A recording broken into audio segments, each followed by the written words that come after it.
Hi, everyone. It's Jamie. Today we're talking about Mexico in the wake of mass violence that broke out on Sunday after a military raid killed the most wanted and feared cartel boss in the country, a man known as El Mencho. Convenience stores and petrol stations torched, trucks dragged across roads and set on fire, plumes of smoke from resort city Puerto Vallarta. Corre, corre, corre, corre, corre. Panicked customers running through Guadalajara airport, flights cancelled, and fear.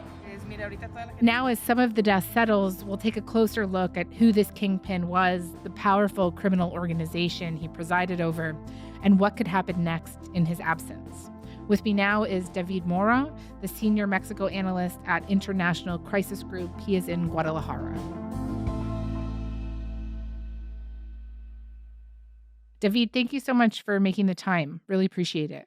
Totally. Thank you for inviting me to the show. So you and I are talking at about 4 p.m. Eastern time on Monday, and since El Mencho was killed in a Mexican military operation yesterday, an explosive reaction swept Mexico, beginning in his cartel's home state.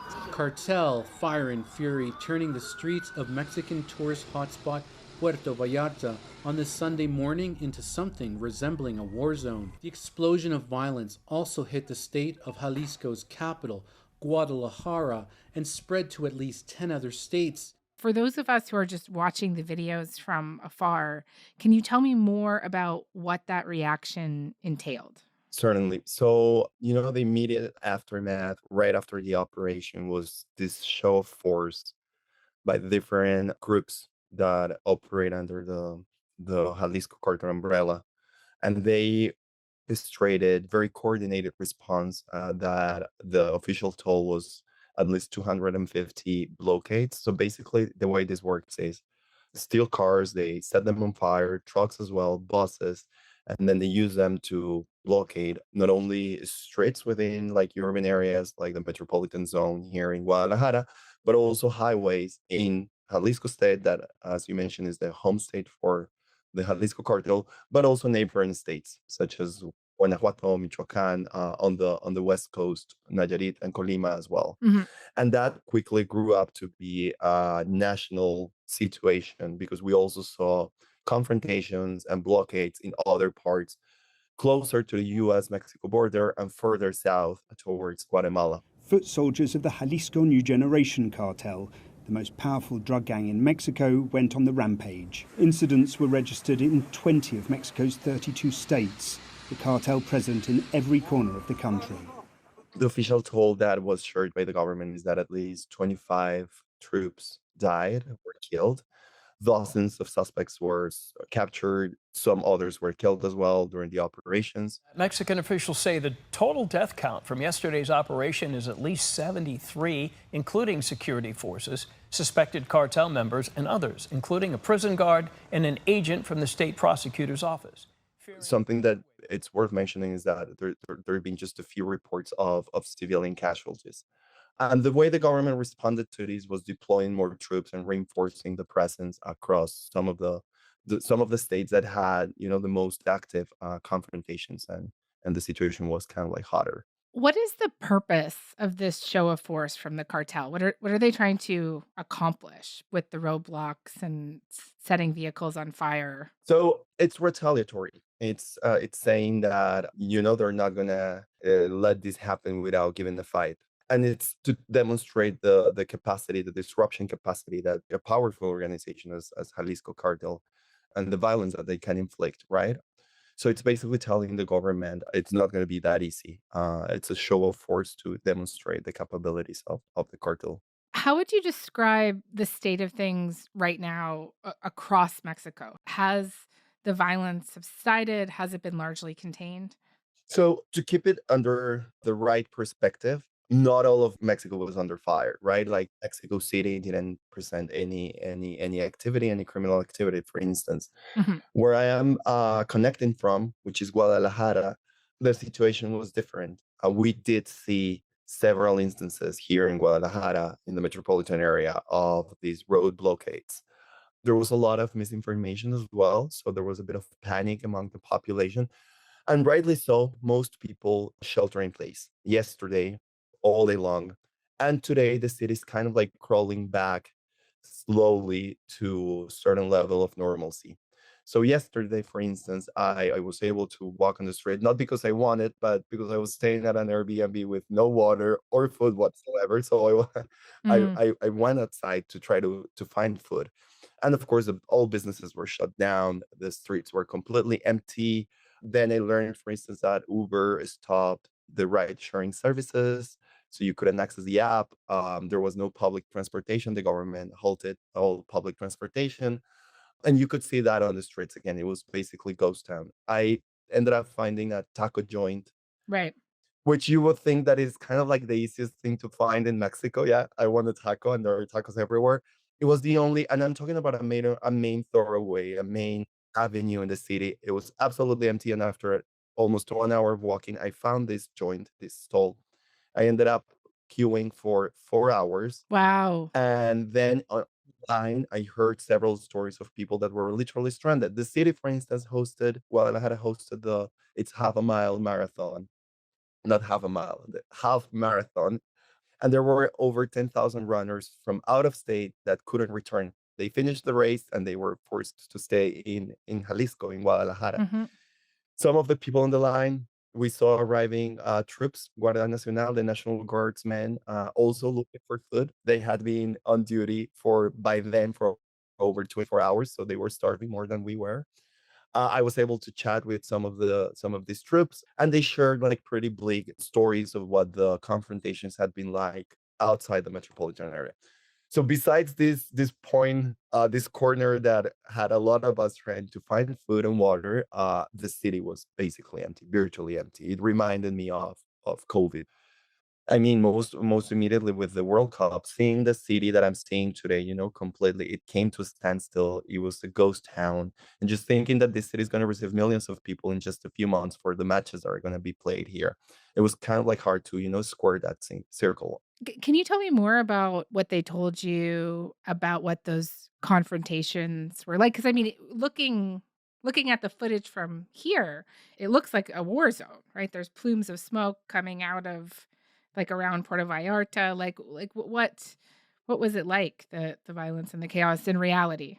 So, according to them, the confrontations had been very, very violent, also very focalized. Mhm. The videos, like these videos, the ones that get viral are the ones that are kind of like they show this sort of scenes, right? But that it is not to say that is the case for the entirety of Mexico.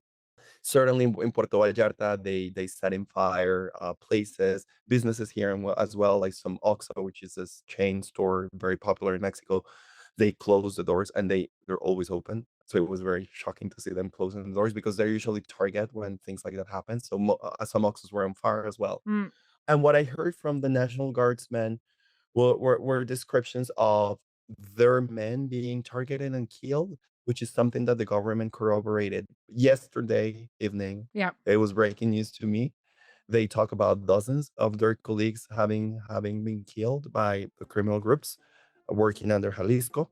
And today, the government confirmed that at least 25 troops had been killed. Guardia Nacional troops had been killed.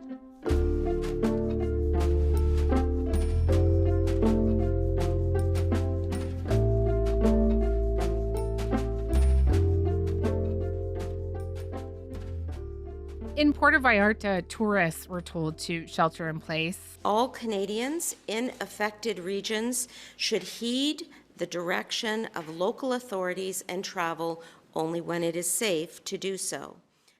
There was reportedly 300 people stuck at the airport after flights were canceled. Many travelers were eventually transferred to the city center under heavy police escort. And currently, there are about 26,000 Canadians registered in Mexico right now. That is an increase of nearly 8,000 from the same time yesterday. Registration is voluntary. We know that the actual number of Canadians in Mexico is likely much higher. All Canadians traveling or living abroad are strongly encouraged to register with Global Affairs in order to receive timely updates and information about the ongoing situation and travel advice. Is your sense that the streets are still too dangerous to move around in? I know you're obviously moving around in them a little bit.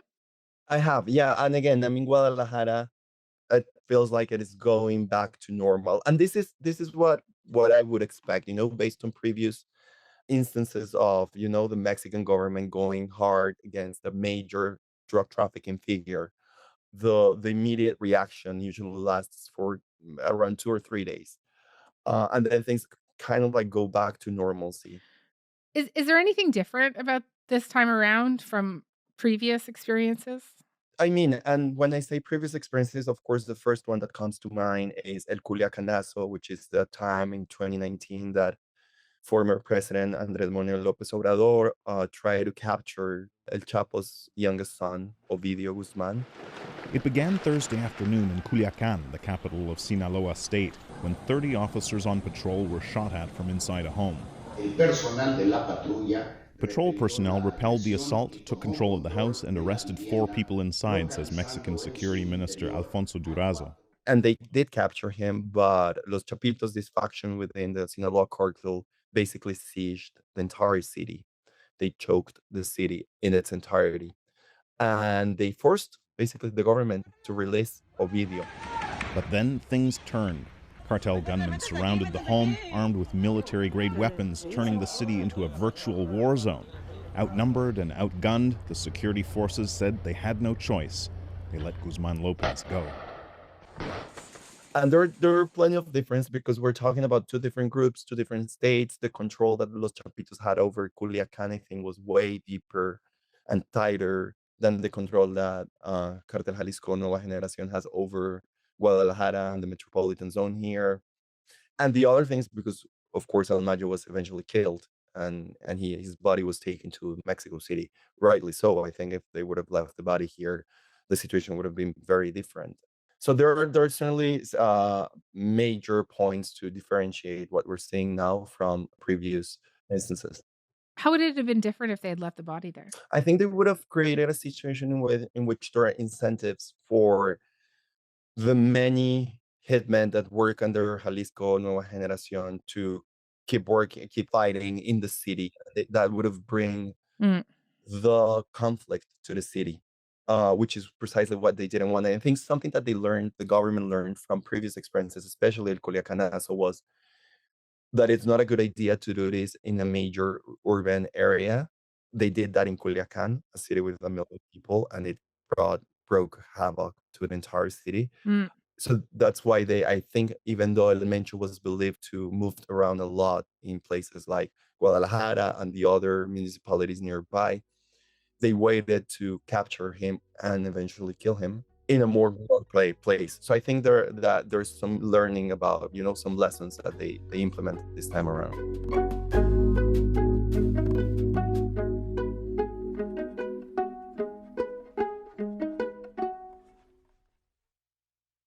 What do you make of the decision to do it so close to a tourist destination? Have you ever seen that before? There's a lot of details that we don't know about the operation that we might never get to learn. But this might have been a scenario in which, it's kind of like it's now or never type of situation. Mm. And maybe it was the best moment because a lot of different factors were just, they played together and it was the moment to do it. It was close, yeah, to a touristic destination. It was also relatively close to Guadalajara, but again, it was not in either of those cities. I know I take your point that we still don't know like a ton about the operation, but just tell me what we do know at this moment. I know we've been told that they located El Mencho by tracking one of his girlfriends to what was called a secluded love nest, and ultimately he was killed in the shootout. And so, like, what other details have we heard? So the government today, in the daily presser that the president usually hosts, both the general of the army, General Trevilla, and the Secretary of Public Security, Omar Garcia Harf, which presented, it was not super detailed, but they shared a few nuggets here and there about the operation, like what you just said, right? That they were chasing presumably a lover of El Mencho. They also shared things like that it was In total, 8 people, 8 suspects that died. The 3 of them died on the way to Mexico City in the helicopter that they were being flown to Mexico City, including El Mencho. Hmm. It was reported that the body was positively identified as El Mencho. There are other bodies that are still yet to be positively and publicly identified, including important lieutenants of El Mencho, really powerful figures within the cartel as well. So we were shared that as well. We were shared, the amount of money, the weapons that were seized during the operation. Apparently, they used rocket launchers against some of the forces that arrived on air to the scene. Hmm. As a bit of an aside here, the lawyer for the alleged Canadian drug lord, Ryan Wedding, who I'm sure you're very familiar with, and who was recently taken into U.S. custody. Accused of leading a billion-dollar cocaine empire, escorted from Mexico to California, the FBI director right behind him. He went from an Olympic snowboarder to the largest narco trafficker in modern times.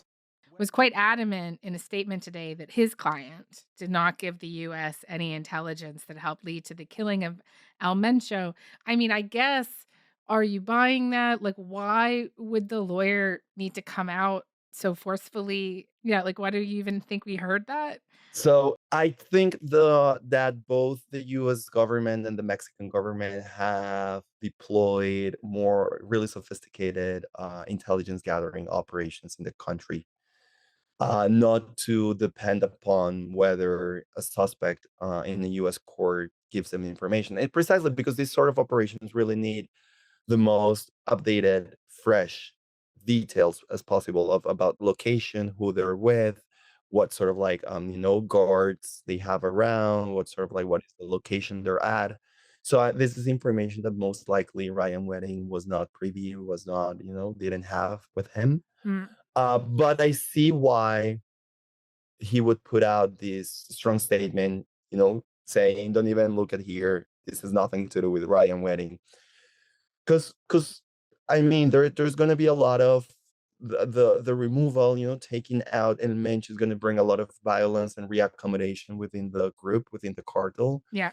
and that maybe he's afraid that as part of that, maybe they can somehow point that this was orchestrated with the help of Ryan Wedding. So I think for security reasons for his client, he might have been that adamant, denying all connections.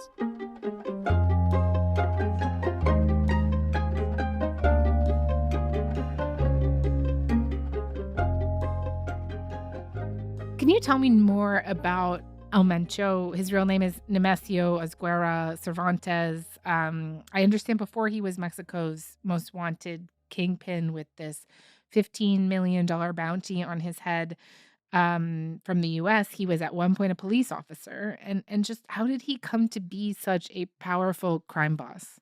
Right. Despite the power and the position that he reached within Jalisco, he hasn't been sort of like a storied kingpin and capo, similar to what El Chapo Guzman, El Mayo Zamba, to that level, despite him being as equally powerful as them. Very briefly, El Mencho, grew up in poverty here in Mexico. At some point, like so many Mexicans, he migrated to the US. He was in the US where he was caught, like pushing some drugs. So he had a stint in a California jail, after which he was sent to Mexico. And back in Mexico, he worked as a police officer, which is not something uncommon for people who have been in jail for drug-related offenses and crimes, which just speaks very badly about the recruitment processes. I mean, we're still talking about the 90s, but still.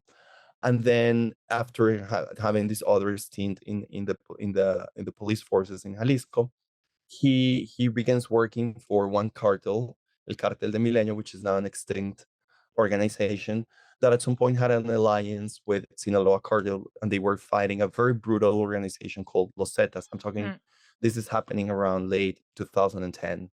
And Cartel Milenio Sinaloa, create this paramilitary sort of like organization exclusively devoted to fight Los Zetas, which was this very brutal Mm-hmm.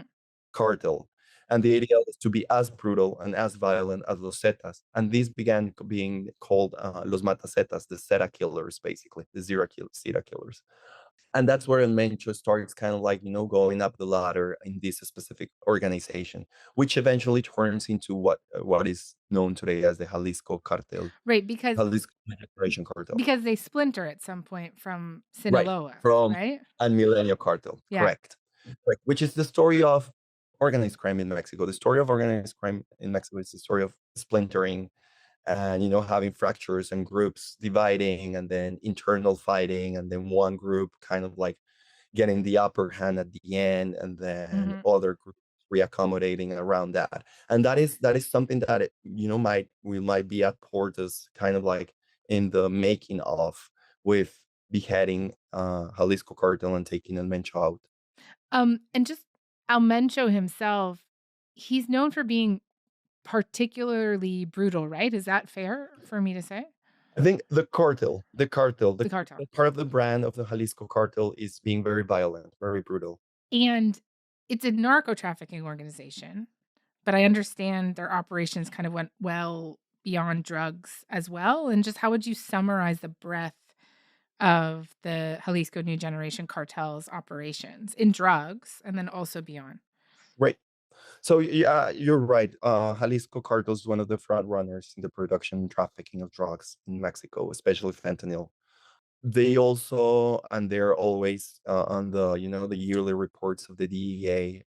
They're always on top of the main producers and traffickers of fentanyl and other drugs as well. They also are in the business of bringing plant-based drugs from South America, i.e., cocaine, to Mexico and then ship it into other destinations across the world. But it's not only drugs that they are invested in. There are other criminal markets in which they also operate. For instance, they're huge in the parts of Mexico, the regions of Mexico that are rich in terms of agricultural activity, also mining zones, charging extortion fees for the producers of either avocados, lemons, or the many minerals that are mined in different parts of Mexico.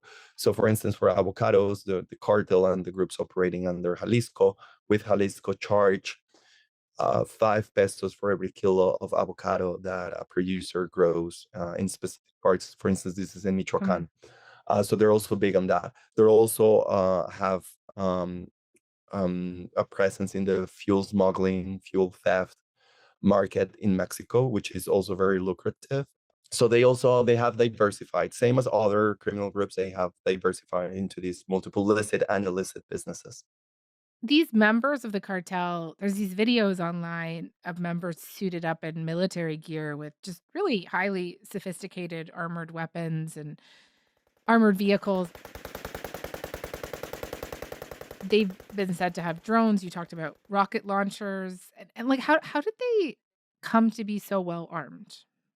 So there's definitely the factor of the US and the gun industry in the US and the problem with weapons being smuggled south of the border, which is most homicides in Mexico. I think 7 out of 10 homicides are committed with guns, and there are hundreds of thousands of guns and other weapons, small arms that are seized in Mexico every single year.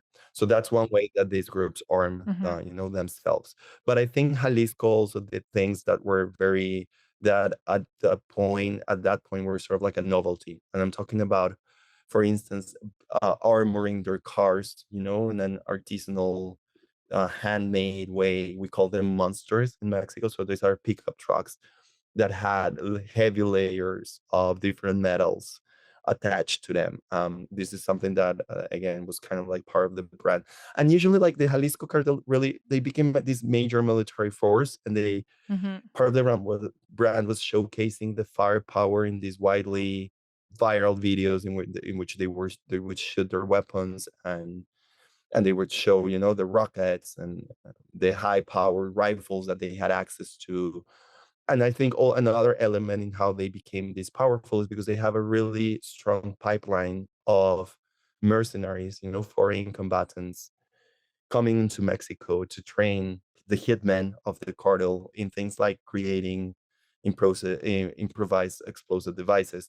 So there's been a lot of reports of mines designed and built by Jalisco Nueva Generación, being thrown and being left in the strategic points of roads and highways in places like Michoacán, for instance. Right. So they were very creative, and they certainly built up this massively and really important military, almost paramilitary force in the cartel. And these guys, they, in 2020, for example, have tried to assassinate the current federal secretary of security, who was the chief of police in Mexico City at the time, with 28 hitmen and over 100 bullets. And just how challenging has it been for the Mexican government to contain this cartel and go after El Mencho in the past? Right. I think you're making an important point with the attempt on Omar Garcia Harfuch, now the secretary, back then the Mexico City security secretary, now the national head of the security strategy.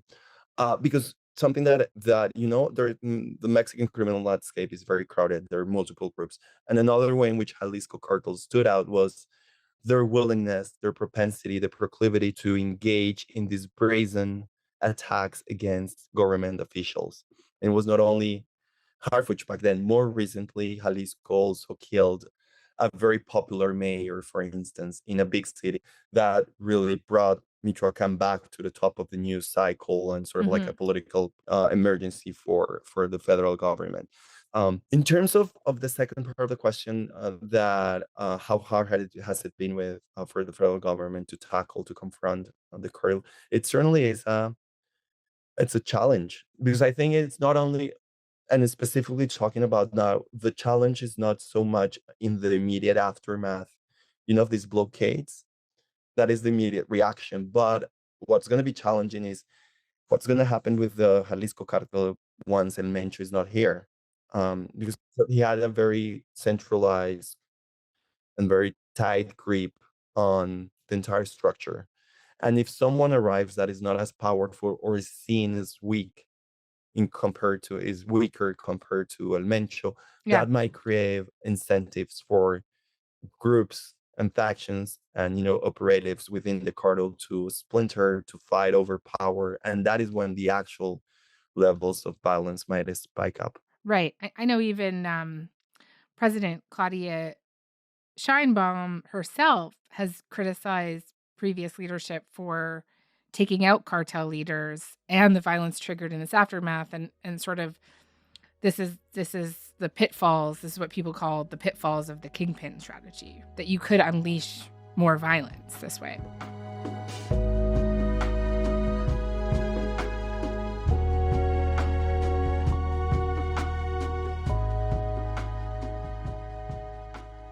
I would be curious to hear your thoughts on the role that you think the United States has played here. So, there was a statement that went out by the White House press secretary, Carolyn Leavitt, commending Mexico's military, saying that U.S. and Mexican intelligence was used here. Of course, the U.S. State Department had last year designated this cartel as a foreign terrorist organization. How much pressure was Claudia Scheinbaum's government under to act here? Definitely. I mean, I do think before going to the U.S. factor, I do think it is important to just to keep in context that this is the strategy of being more confrontational against criminal groups that President Sheinbaum has deployed. I do think it's also because she believes that in that policy, Okay. she knows that that was a shortcoming of her mentor and predecessor, Andres Manuel Lopez Obrador. So I think she comes from there. But absolutely, the factor of after once Trump was elected and he, got to the White House, there's certainly more political pressure on delivering these high value, substantial outcomes in the fight against criminal groups. In this specific case, I think what Sheinbaum did was very smart because she proved that her theory works. She for over a year now, there's been this tension, and it seems like the U.S. and Mexico they don't quite speak the same language. in which Mexico keeps delivering, in terms of drugs that are being seized, drug labs that are being dismantled, people that have been captured, these mass transfers of suspects to U.S. custody. So she's been betting on law enforcement big time and cooperation between the two countries. But then you have Trump that every now and then says, we're ready to hit the cartels on land. The U.S. troops are ready to be on the ground on Mexican soil and run operations. And then we had Caracas, which brought the reality, the possibility of a unilateral intervention. It just brought it home. It's on the doorstep. So I think with this, what Sheinbaum did was proving her theory that, look, we can cooperate. Let's cooperate. Let's have our security agencies sitting together. Let's share information. Let's share intelligence, and let's act on that intelligence. But when the time comes, when the moment arrives, Mexican troops can do it, and Mexican troops will do it as well. With this, she proved that theory. Mexico can also, run these operations. We don't need U.S. troops here. Let's keep on the terms of, sharing intelligence, cooperation, having, more specific policy items being developed between the two nations. But when the time is for, the big show, Mexican troops can do it. I know we kind of went over the fears that people have about what this could unleash, but I wonder if you could just also articulate for me a little bit more how taking out this cartel leader could have a positive net impact, potentially. A positive impact. Yeah. I've been gassed about the negative impact. I'm just thinking about the answer. Yeah. So I think as long as this is part of a broader strategy, this might be positive. And what do you mean by a broader strategy? As you said, the kingpin has a strategy which is just chopping off the head of the snake, removing the heads of the groups. Time and again has proved, we have a lot of evidence saying that it doesn't work, that it only creates more violence, and the drug trafficking doesn't really stop. So, but these sort of operations combined with other strategies may actually work. What other strategies do I mean? I'm talking about debilitating, weakening, dismantling the financial structures that hold these organizations, the way they launder their profits of the many crimes they commit. For instance, that is very important. And I think the US and Mexico are also taking steps into that direction as well. Now that we're talking about Puerto Vallarta, most recently they dismantled and sanctioned a long list of entities, Mexican entities, people, citizens as well, connected to a very complex network of time-sharing scams in places like Puerto Vallarta and other coastal cities, through which they were laundering money. So those sort of operations, more on the lines of follow the money, are also important to actually weaken a cartel, a structure like this.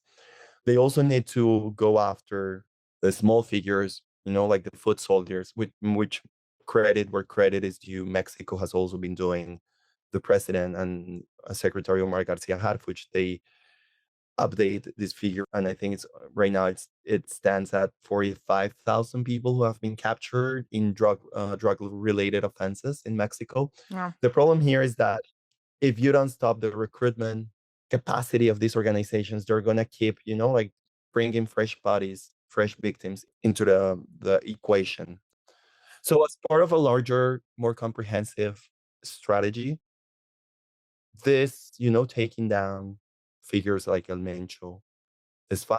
I mean, and we also need to acknowledge that he committed crimes, and we're talking about really brutal crimes. Not only like drug trafficking, which most likely the US is what they wanted him for. I'm talking about like the crimes that against Mexican civilians here, like brutal crimes as massacres, disappearing people, forcefully displacing people. So this guy also needed to be held accountable for those crimes as well. So, like operations like these also serve that purpose. David, thank you so much. Really appreciate it. Of course, no, anytime.